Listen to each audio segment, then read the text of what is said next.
This is 5 in 10 from Skywatch TV for Wednesday, October 25th, 2023. I'm Derek Gilbert. Topic number 5 today, punishing Iran, or not, as Israel continues its airstrikes against Gaza in preparation for what we've been told is the imminent invasion of Gaza for days now. And believe me when I say I am not eagerly awaiting this invasion, because a lot of blood will be spilled on both sides, and this is something we do not relish. Anyway, we learned today that the U.S. and Europe allowed the sale of Iranian missiles and missile technology, which had been formerly banned or sanctioned by the United Nations. They allowed that sanction, that embargo on Iran's purchase and sale of missiles and missile technology to expire last week, Wednesday. In other words, the main financial backer of Iran's proxies, Hamas and Hezbollah, can now transfer suicide drones to Russia without consequence. Iran can now sell Putin ballistic missiles that it has thus far hesitated to send to Moscow. Meanwhile, the Chinese Communist Party can now legally provide Iran with the technology, tools, and equipment to build better drones and missiles. The missile and drone embargo was unanimously imposed by the United Nations Security Council back in 2007 in response to Iran's nuclear program. And during the 2015 negotiations with the Obama administration, Iranian officials managed to get negotiators for the American team to agree to downgrade those restrictions from a permanent embargo, but instead to allow them to sunset on October 18th, 2023. At the time, back in 2015, even the French negotiators were opposed to the idea. But last week, as the embargo expired, crickets. Nothing but crickets. In the middle of a war between Israel and Iran's proxies, Hamas and probably soon Hezbollah. By the way, Axios reports that the Biden administration recently sent a Marine 3-star general and several other U.S. military officers to Israel to advise the Israeli government in its upcoming operation on Gaza. The question, and this is coming from Israelis, the question is whether those advisors are coming with strings attached. In other words, is the help from the Biden administration and the U.S. military intended to assist Israel or restrain it? And then there's this. Media gadfly, I'll use a nicer term than the one that comes to mind. Greta Thunberg, ostensibly a climate activist, environmentalist, is now taking a stand with Gaza, as you can see here. As one sharp-eyed analyst pointed out, Ms. Thunberg, you might want to know, Hamas does not use sustainable materials in its missiles. Topic number 4, the Palestinian Authority. In a recently unveiled document, the PA's Ministry of Endowments and Religious Affairs has provided guidelines and specific messaging for the sermons in the Palestinian territories last Friday. Some of those guidelines a bit concerning. This document, which was exposed by the research departments of Regavim, which is a non-government organization, presents a series of statements and instructions for imams as they prepared their sermons for this past Friday, October 20th. One of the key messages promotes the preservation of both public and personal property, calling it a religious and moral national duty. Furthermore, the text underscores the tenacity of the Palestinian people, emphasizing that regardless of the adversities they face, they will not surrender, quote, until the occupation is removed and an independent Palestinian state is established with Jerusalem at its capital. You see, in Islam, there is no separation between church and state. The church is the state, and that's at the heart of 14 centuries of conflict between Islam and the West, which I remind you is called the West because that's all that was left of Christendom after the Amirs of Islam basically got done with the first 100 years of war against the people, the countries of the Mediterranean. The element of the document, by the way, that is raising the most eyebrows is this one. It includes references to Sharia law, and particularly a hadith that reads of a future, that speaks of a future scenario when Muslims and Jews are in conflict. Quote, "The day of judgment will not come until the Muslims fight the Jews and the Muslims kill them, until the Jew hides behind the stones and the trees, and the stones of the trees say, 'O Muslim, O servant of Allah, there is a Jew behind me, come and kill him,'" end quote. You can see why the people living in Israel might be just a bit concerned that the Palestinians living in Judea and Samaria heard this in the mosques last Friday. Topic number 3, debunking George Floyd. Tucker Carlson brought to light, to a wider audience, I should say, something that you already knew if you've been watching this program for any length of time. The official story behind the death of George Floyd, which sparked protests in the United States, riots, fiery but mostly peaceful, that caused billions of dollars in property damage. In fact, the most expensive, the most costly series of protests in American history. So this is not a small thing. As Carlson noted during his program just a few days ago on X, formerly Twitter, which we reported here on this program more than 2 years ago, the Hennepin County, Minnesota medical examiner knew within days of George Floyd's death that he was not murdered by police. He was not choked to death. And now, thanks to a lawsuit in Hennepin County, in which a former Hennepin County prosecutor is suing her employer, alleging that she was a victim of sexual discrimination and retaliation, the story is finally coming out that George Floyd was not killed by police. In a deposition, the plaintiff, Amy Sweezy, recalls a conversation she had with Hennepin County medical examiner Dr. Andrew Baker. Baker told her there were no medical findings that showed any injury to the vital structures of Floyd's neck. There were no medical indications of asphyxia or strangulation. Rather, according to Baker, George Floyd had serious heart disease. The medical examiner, the coroner's report, which is available online, you can look this up. So we're not inventing something here. It says very specifically, let's see, arteriosclerotic heart disease, multifocal, severe. Severe heart disease, which was complicated by the fact that he had a fair amount of fentanyl, methamphetamine, and morphine in his system.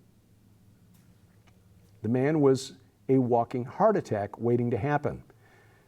Then, according to Sweezy, Dr. Baker said, Amy, what happens when the actual evidence doesn't match up with the public narrative that everyone's already decided on?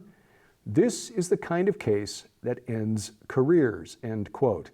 In other words, prosecutors who sent Minneapolis police officer Derek Chauvin to prison knew from the start of the investigation that Chauvin is innocent. He was sacrificed to the narrative. And so were American cities. Topic number 2, as if eating bugs isn't bad enough, our betters, globalists, want us to think about eating sawdust. A startup company in Estonia called IO has developed a process by which it takes, industrial waste, food waste, and industrial products like sawdust and converts them into edible fats to replace plant byproducts in the cooking process, and also fats that can be used in cooking, so they say. They do anticipate some struggles in getting this approved. The European Union is known to have some of the strictest food laws in the world, although there are those who just say that this just stifles innovation. But if you want to look at what the so-called edible fat looks like when you see it on a plate, yeah.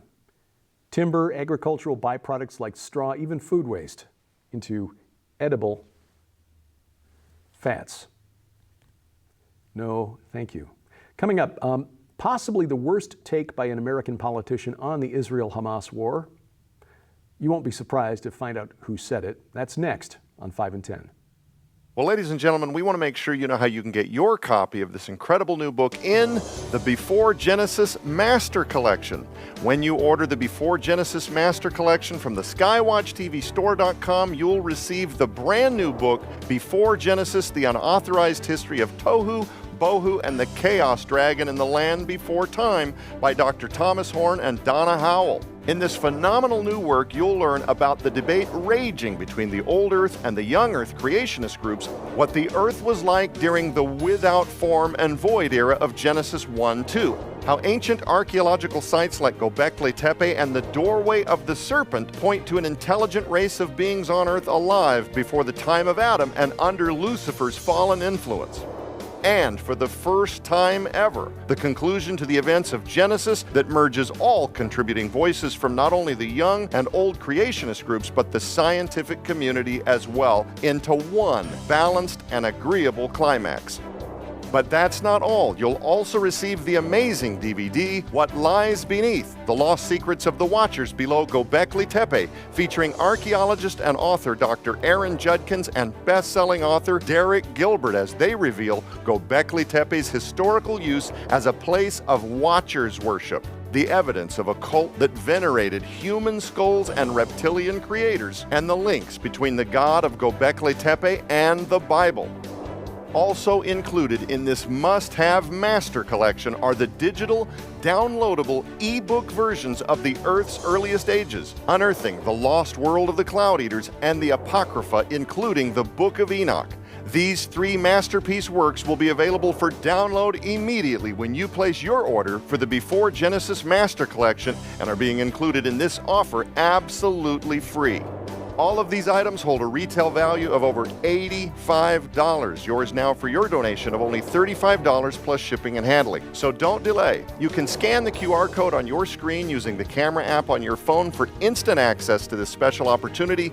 You can also visit us at skywatchtvstore.com or call 1-844-750-4985 and ask for the Before Genesis Master Collection right now. Topic number 1 today, bless her pointy little head, Alexandria Ocasio-Cortez. Yes, she has decided to lay blame for the war between Israel and Hamas, and the culprits in her mind are American Christians, specifically American fundamentalist Christians, those of us who believe that the Bible is the actual Word of God. Quote, "The country that is Israel today is not the Israel of the Bible," end quote. Well, no kidding. The Israel of the Bible was literally a theocracy. Now, some of the kings followed the law better than others. I mean, you might remember the son and grandson of Hezekiah, Manasseh, and Amon, who literally sacrificed their children to Molech. But that's not a bad thing for progressives in America today. Anyway, quote, "It's not just Islamic, it is not just Jewish, it is also Christian. In the United States of America, Christian fundamentalism and nationalism, which has also been extremely anti-Semitic, has also aligned itself with some of the most right-wing and authoritarian and inflammatory powers in the region," end quote. She keeps using those words. I do not think they mean what she thinks they mean.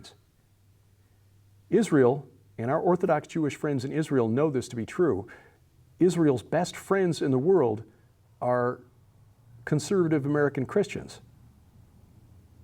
It is the height of irony that progressives like Ms. Ocasio-Cortez don't recognize that their values are fundamentally and diametrically opposed to the people in the Middle East they claim to support. Take those multicolored flags to the streets of Gaza or Beirut or Mecca, Tehran, and see how far you get. Bless her pointy little head. Skywatch TV depends on your support to do what we do, and during the month of October, we'll send you, as our thank you, if you're in the U.S. or Canada, a copy of Donna Howell's novel Ebenezer picks up the story of Scrooge after Christmas. How has his life changed? You can find out for your gift of any amount, no minimum, during the month of October. If you're in the U.S. or Canada, we'll send this to you as our way of saying thank you for your support. Find out more at our website, skywatchtv.com. Look for the red donate button or call us toll-free during regular business hours, 844-750-4985. This week on Skywatch TV, Göbekli Tepe, what archaeologists call the world's oldest temple. How does it fit into the narrative of creation, the biblical account? Does it indicate the worship of entities who once walked among us as gods? You find our broadcast schedule as we continue our 6-week investigative series into the new book by Donna Howell, Before Genesis. In fact, the last Skywatch TV broadcasts we recorded with Tom Horn. Don't miss them.